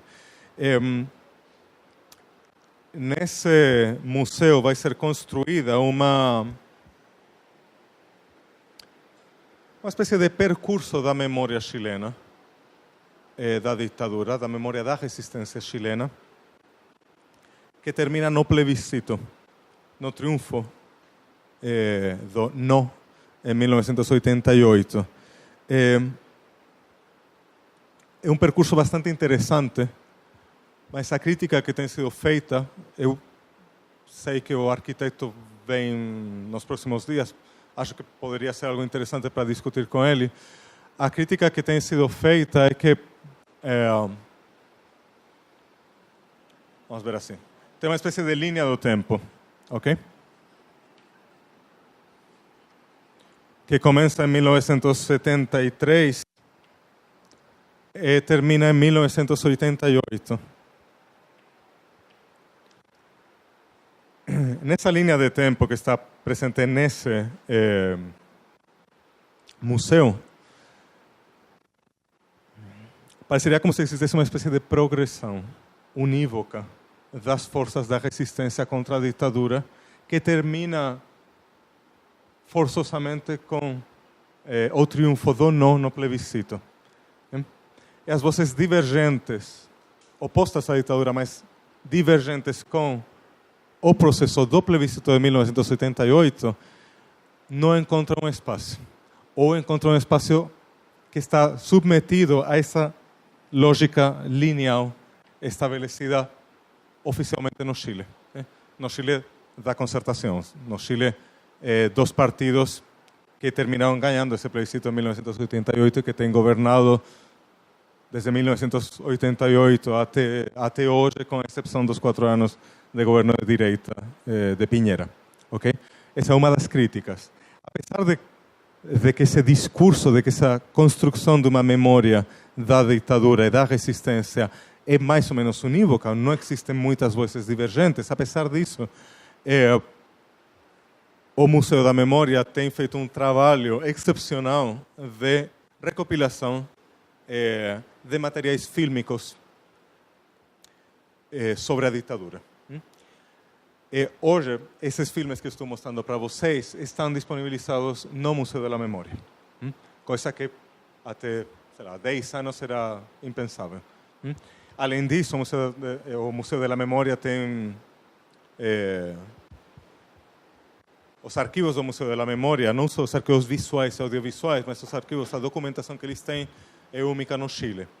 Desse ponto de vista, o trabalho feito pelo Museu da Memória é incrível. Porém, se vocês veem, não necessariamente as salas centrais, mas o recorrido, o percurso que é proposto pelo museu, vocês vão ver um discurso mais ou menos unívoco do ponto de vista político. Ok? Eu queria aproveitar a última meia hora para mostrar Bom, já falei bastante do Palácio de la Moneda, como o Palácio de la Moneda, de uma ou outra maneira, termina sendo um lugar de memória também no Chile. O Palácio de la Moneda voltou a ser aberto para o público em 2003, ou seja, com os 30 anos os 30 anos do golpe de Estado. Um pouquinho antes, na verdade, com o começo do governo de Ricardo Lagos, em 2000, mas pensando nos 30 anos que vão ser comemorados em 2003. O palácio também foi restaurado. Simbolicamente, Ricardo Lagos, em 2003, vai reabrir a porta pela qual saiu o corpo de Salvador Allende. Que significa reabrir? Aconteceu o seguinte: essa porta não era uma porta original do palácio, era uma porta que foi feita depois, tá? Durante a ditadura, essa porta foi fechada, tá? Foi construído com tijolo, foi fechada mesmo. E essa porta ficou fechada até 2003. Um dos atos dos 30 anos foi reabrir essa porta. Quem abriu a porta novamente foi o presidente desse momento, o presidente chileno. O mesmo presidente que reabriu o palácio para que a cidadania, o cidadão pudesse entrar novamente. Ok? Ou seja, tem nesse governo, tem um trabalho feito a partir de La Moneda para construir esse palácio como lugar de memória. Lembrar do 11 de setembro e lembrar da resistência à ditadura. Do lado do Palácio de La Moneda, temos o Centro Cultural. Vamos imaginar que aqui temos La Moneda.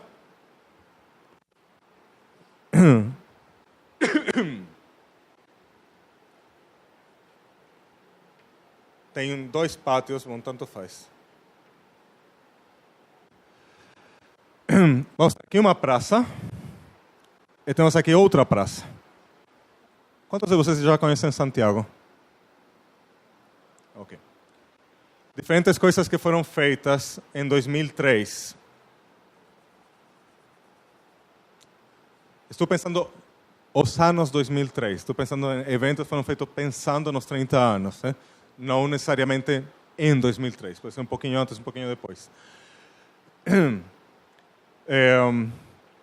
Existia aqui um projeto de Salvador Allende, mas que foi apropriado pela ditadura, de construir uma estátua gigante com uma fogueira que era chamada de La Llama de la Libertad. Isso aqui é conhecido como el Altar de la Patria. Ok? Ao redor de 2003, isso foi reformado e já não existe mais. Era considerado como símbolo da ditadura. Aqui, embaixo da Plaza de la Ciudadanía, foi construído um centro cultural. Centro Cultural La Moneda. É onde tem os grandes eventos culturais de Santiago, sei lá, quando tem uma mega exposição de Musée du Louvre ou qualquer coisa, é feita em geral aqui. Agora tem uma exposição do Picasso, por exemplo, do lado do palácio.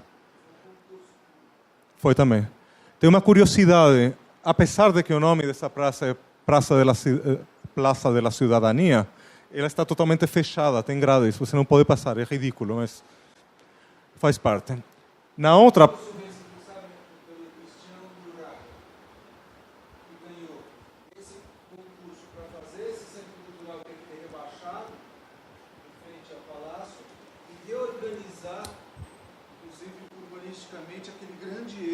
Sim, que é o Bulnes. Isso foi feito aqui, tem o Altar de la Pátria, isso foi apagado. E aqui tem o Passeio Bulnes, ok? Bom, aqui tem agora, a partir de 2000, por volta, tem a estátua de Allende na frente do Ministério da Justiça. Não à toa está na frente desse ministério. Tá? Todo esse processo de trabalhar com o Palácio de la Moneda tem a ver com o símbolo do Palácio de la Moneda, como símbolo da resistência. Símbolo do golpe de Estado, mas também símbolo da resistência democrática. Ok? Que já é trabalhado desde o 11 de setembro, já é trabalhado pelo cinema, já é trabalhado pela televisão, com essas filmagens do Palácio de la Moneda. Tem projetos de modernidade antagônicos entre a unidade popular e a ditadura. E um deles vai terminar se impondo pela força, o projeto da ditadura. E esse projeto vai apagar, a ditadura vai terminar apagando da cidade tudo o que lembre o outro projeto. Ok? O tecido urbano é um dos campos de batalha entre o esquecimento programado pelo discurso hegemônico durante a ditadura e a resistência. E o cinema vai trabalhar essa batalha, vai trabalhar esse esquecimento. Ok? Eu quero mostrar para vocês agora o começo do filme Salvador Allende, de 2004, ou seja, 30 anos, né? Do golpe de Estado, que é um dos poucos filmes do Patrício Guzmán onde ele vai trabalhar de maneira monográfica a figura de Salvador Allende. Tá? Quem seja paulista vai achar alguns pontos em comum com a atualidade, mas bom. Esse muro é filmado por Patrício Guzmán como se fosse um corpo também. É um muro que tem muito de orgânico. O muro está praticamente vivo. E o trabalho de Patrício Guzmán, de ele mesmo, as suas mãos, tentar mostrar o que está por baixo dessa pintura, dessa tinta, mostrar o que foi apagado, é precisamente o que ele vai tentar fazer no filme.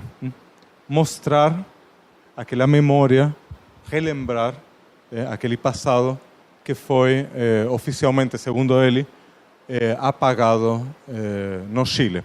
A gente precisa considerar também que Patrício Guzmán não mora no Chile, Patrício Guzmán mora na França, então ele também tem uma visão bastante crítica a respeito do Chile atual, até a respeito das políticas de memória do Chile atual, mas essa é outra questão. O que eu acho interessante é mostrar como Guzmán começa mostrando os objetos personais do ex-presidente Allende, e depois passa para mostrar como esse trabalho de memória pode ser feito também nos muros da cidade.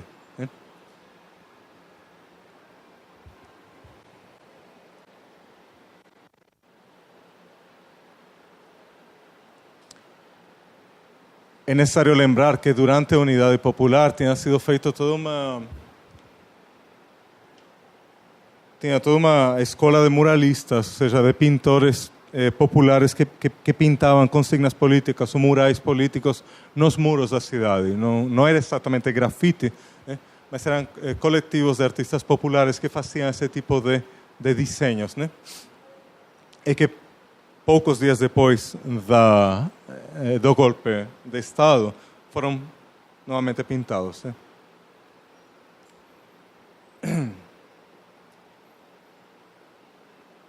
Eu gostaria de terminar mostrando um trabalho feito por Andrés Cruzat em 2014, ou seja, já estamos pensando nos 40 anos do golpe de Estado, que trabalha com algo muito similar. Ele está trabalhando com a memória, mas mostrando como se a gente fizesse o trabalho de tentar levantar essa tinta atual, a gente vai encontrar vestígios do passado.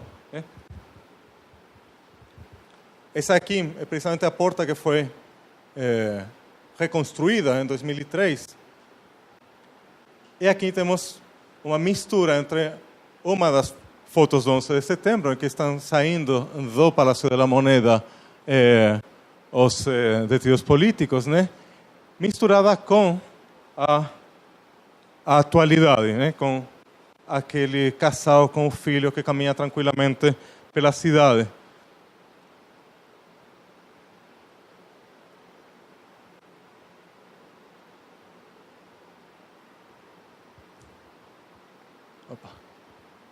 Exatamente o mesmo exercício. Vamos encontrar uma série de fotografias que são intervindas, a partir de fotografias da época. Sim.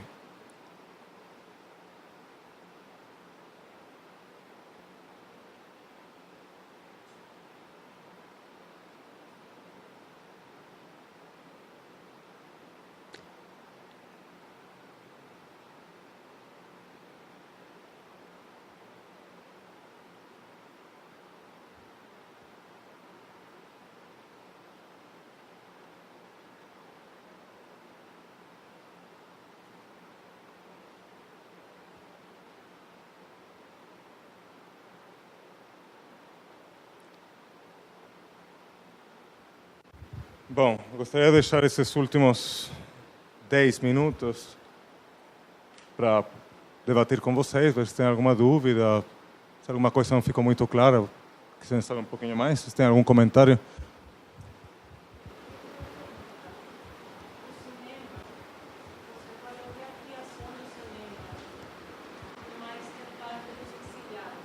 Sim.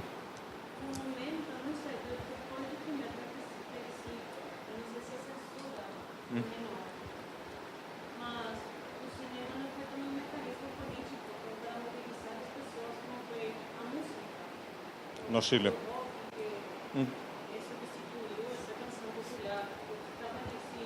Sim.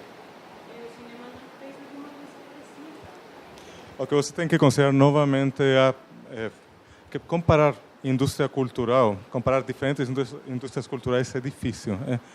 Por que os prisioneiros têm um papel de resistência muito mais forte? Porque esse grupo musical faz parte da indústria cultural da música, que é muito mais desenvolvida do que a indústria cultural do cinema, ok? Então, por que o cinema não conseguiu trabalhar com a resistência? Porque não existiam instituições suficientemente desenvolvidas como para possibilitar isso. Um dos filmes sobre a resistência cultural dos cineastas, feito no Chile durante a ditadura, é feito pelo Ignacio Agüero, se chama Como Me Dá la Gana. Nesse filme dos anos 86, acho que o que está mostrando Ignacio Agüero precisamente é a impossibilidade de filmar. A impossibilidade econômica de filmar, entre outras coisas. Não só econômica, mas entre outras muitas coisas, a impossibilidade econômica. A ditadura de Pinochet não instituiu um organismo de controle das rádios. Ele instituiu um organismo de controle da televisão e um organismo de controle da imprensa, tá? Mas não da rádio. É por conta disso que a rádio funciona muito mais como um espaço de resistência dentro das mídias, ok? É por isso que na rádio você vai encontrar a Rádio Cooperativa, que foi a principal rádio de oposição à ditadura no final da ditadura, nos anos 80, ok? Mas porque não tinha, constitucionalmente não foi instituído um organismo de controle, como foi na imprensa. Por que não são criados novos jornais no Chile durante a ditadura? Porque a lei não permitia. Okay? Por isso, a oposição, quando cria seu próprio jornal, vai verdadeiramente usar um jornal que já existia, que era um jornal ridiculamente pequeno, mas que já estava instituído. Okay? O Fortim Mapocho, no caso da...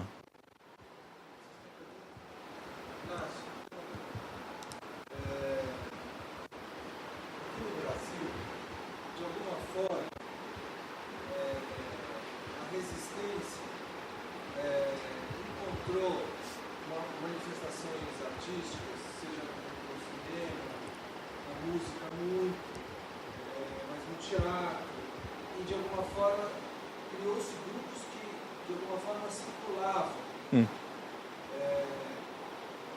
Gente que fazia música para cinema, para teatro, estava junto, até conhecida a relação de parceria, quando a Lina foi para a Bahia com o Glauber. Minha pergunta, no caso dos cineastas chilenos, houve essa troca?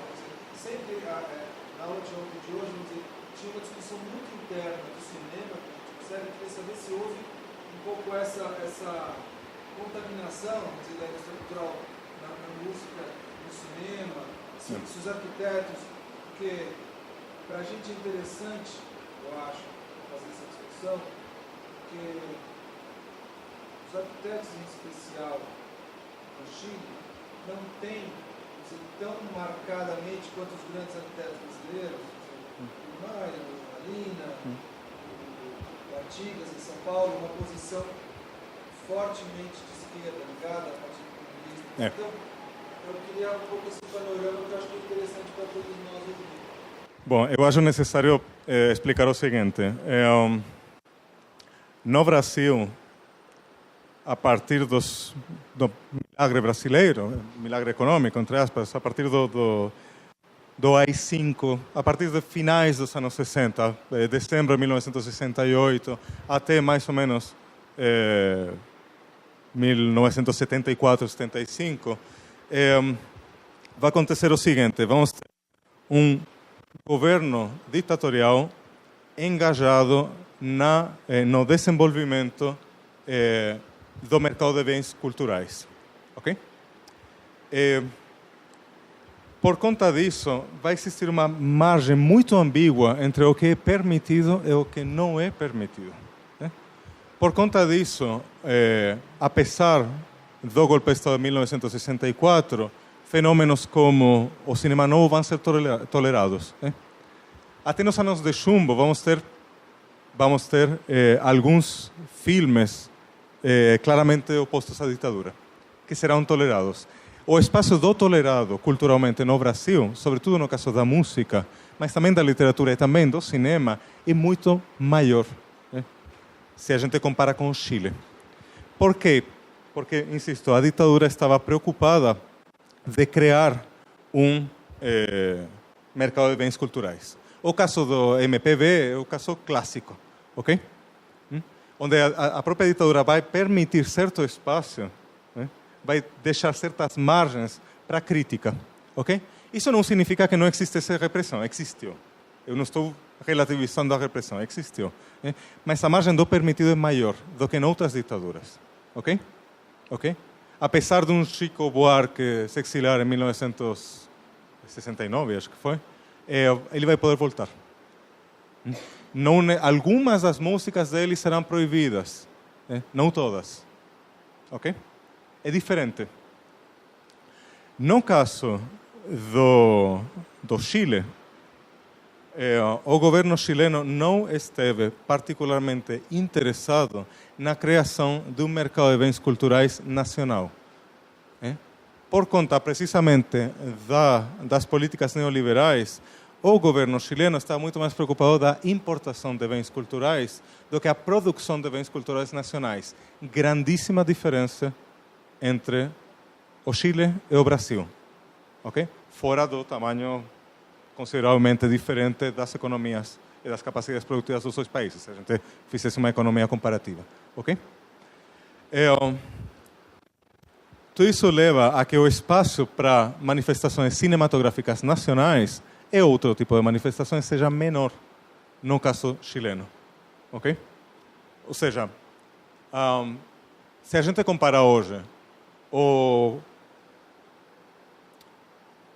falando novamente da música, se a gente compara o consumo cultural de uma pessoa de classe média, do ponto de vista do consumo musical de uma pessoa de classe média, hoje, no Chile, a gente vai ver que muito provavelmente, se essa pessoa tem educação universitária, vai preferir música em inglês. Eu não moro no Chile faz 10 anos, mas era assim na minha época, era assim quando estudei a graduação. Minha graduação é de jornalista, por isso é jornalismo, por isso eu conheço mais ou menos o mercado cultural, tive que estudar isso. Isso vem precisamente da censura realizada pela ditadura e da impronta da ditadura, da importância que deu a ditadura para a importação. Ok? No Brasil, não. Porque a ditadura, entre outras coisas, estava preocupada do desenvolvimento do mercado de bens culturais nacional. Ok? Se isso significa permitir certa porcentagem, certa margem para uma crítica, a ditadura permitiu. Isso ia ser permitido. Ok? Alguma outra pergunta? Sim? Menos mas mais um pouco sobre os debates em torno dessa política oficial de memória. Existe uma discussão muito grande da importância dos espaços de tortura que em outros países latino-americanos, os espaços de tortura como prova judicial. Sim. E aí uma crítica também, enfim, um pouco essa política, que é no caso do Chile, que não leva muitas vezes em conta isso. Como é que eles consideram? Olha, existem alguns centros de tortura que sim são considerados espaços de memória, mas, insisto, o mais famoso deles é a Villa Grimaldi. Porém, a Villa Grimaldi, até onde eu sei, não era um centro... era mais uma iniciativa privada, ok? Ou seja, a ideia de construir um parque dentro da Villa Grimaldi, que foi um centro de tortura, de detenção, etc., tinha mais a ver com uma iniciativa privada, uma iniciativa de ex-prisioneiros políticos, ok? Eu não sei, sinceramente, o que está fazendo o Estado chileno com outros centros de tortura. Faz 2 anos visitei um desses centros de tortura. Eu sei que tinha uma instituição privada também que trabalhava com isso, provavelmente com apoio do Estado. O que acontece no Chile é que o Estado é muito pequeno, ok? Muito pequeno mesmo. Então, muitas das instituições culturais realmente são privadas. Trabalham com apoio, com subsídios do Estado, mas são privadas. O Centro Cultural La Moneda, que fica do lado do Palácio, é um centro cultural privado, oficialmente privado, apesar de ter apoio. A Cinemateca Chilena é privada, ok? Os professores que trabalham nas universidades públicas não são funcionários públicos. Muitos deles emitem nota. Ok? Não sei. Não sei, acho que sim. Pode perguntar, não sei. Ok? Mas tem muito, tem a parceria público-privado, é uma coisa que no Chile está absolutamente desenvolvida. Sim.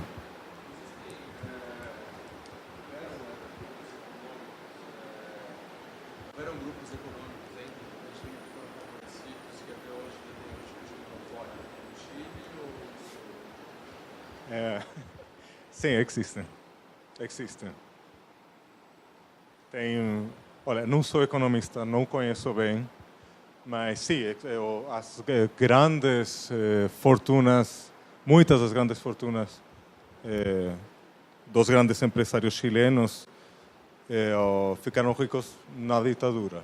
Não todos, mas a ditadura beneficiou boa parte dessas. O grupo Luxic, Angelini, Mate, etc., são grupos econômicos formados na ditadura. Até onde eu sei, o grupo Asbun, que era um grupo um pouco mais antigo, não teve tanta força na ditadura. O grupo Claro, sim, se desenvolveu na ditadura, mas estou falando só a partir do pouco que eu conheço dessa matéria. Sim?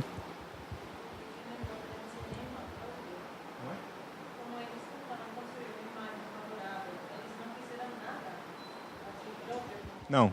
Até onde eu sei, não. Olha, se vocês assistiram o filme Não? Sim. No filme Não, o que é mostrado é a campanha publicitária da ditadura, do plebiscito. Esse filme Não, que é a campanha publicitária do plebiscito, né? Aquele Gabriel Garcia Bernal. Gael García Bernal, senão seria Gabriel García Márquez. Esse filme mostra um pouco o Chile do final da ditadura, tá? Pessoalmente não acho que seja muito exagerado. Foi criticado pela exageração, etc. Eu não acho muito exagerado. O filme vai mostrar 2 campanhas publicitárias. Uma favorável à ditadura, outra contrária à ditadura. Por quê? Em 1988 houve um plebiscito onde os chilenos votaram se queriam continuar com a ditadura e a Constituição do ano 80 ou se queriam continuar com a Constituição do ano 80, mas sem a ditadura, ok? Ganhou a posição não, ok? Nesse filme se mostra essa campanha publicitária. E o que mostra o filme, e que de fato tem muito a ver com a realidade, é que a oposição à ditadura está muito mais preparada para fazer uma campanha audiovisual contra a ditadura do que a ditadura para fazer uma campanha publicitária a favor da ditadura. Por quê? Porque os criativos eram exiliados. Eles tinham se formado no exterior. Tinham voltado para o exterior, Tironi, sociólogo, etc., foi para o exterior, exilado, voltou para o Chile com novas ideias. Os publicistas, exatamente o mesmo. A criação comercial desenvolvida pelos exiliados foi muito maior, a criação audiovisual comercial foi muito maior da que tinha a própria ditadura.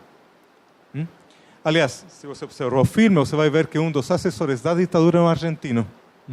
O que mostra muito bem, não é exagero, mostra muito bem que, de fato, esse campo não tinha sido bem desenvolvido no Chile na época. Porque o governo do Pinochet não tinha muito interesse nesse tipo de coisas. Não tinha.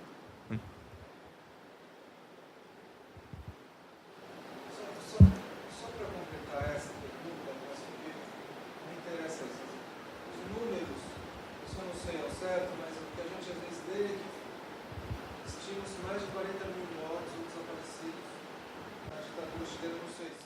Na verdade, isso é muito, é menos. Mas... Na Argentina, por volta de 30 mil, no Chile, oficialmente reconhecido, acho que é bastante menos, por volta de 3 mil. Mas, na verdade, não é a magnitude de mortos o que faz com que uma coisa seja... Claro, mas eu queria em função desse, porque aqui na nossa Comissão da Verdade foi aproximadamente 500 reconhecidos, foi isso?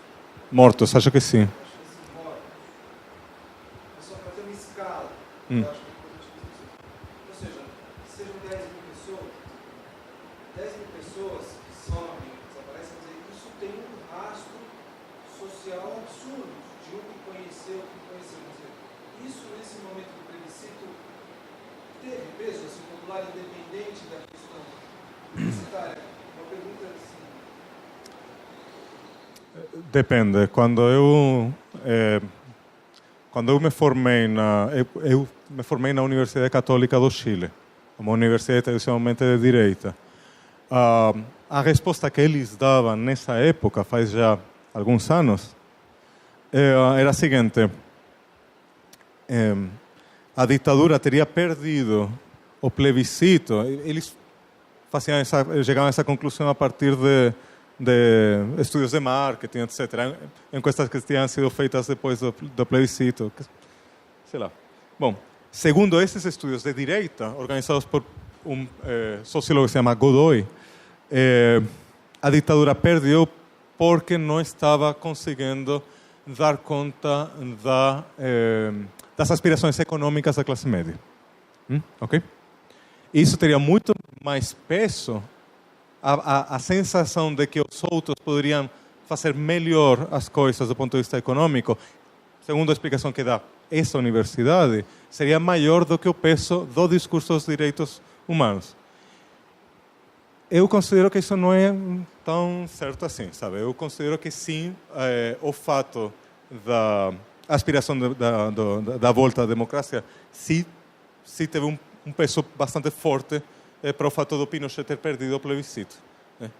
E essa aspiração, essa necessidade de voltar a ser um país democrático, logicamente está vinculada à legítima defesa dos direitos humanos. Obrigado.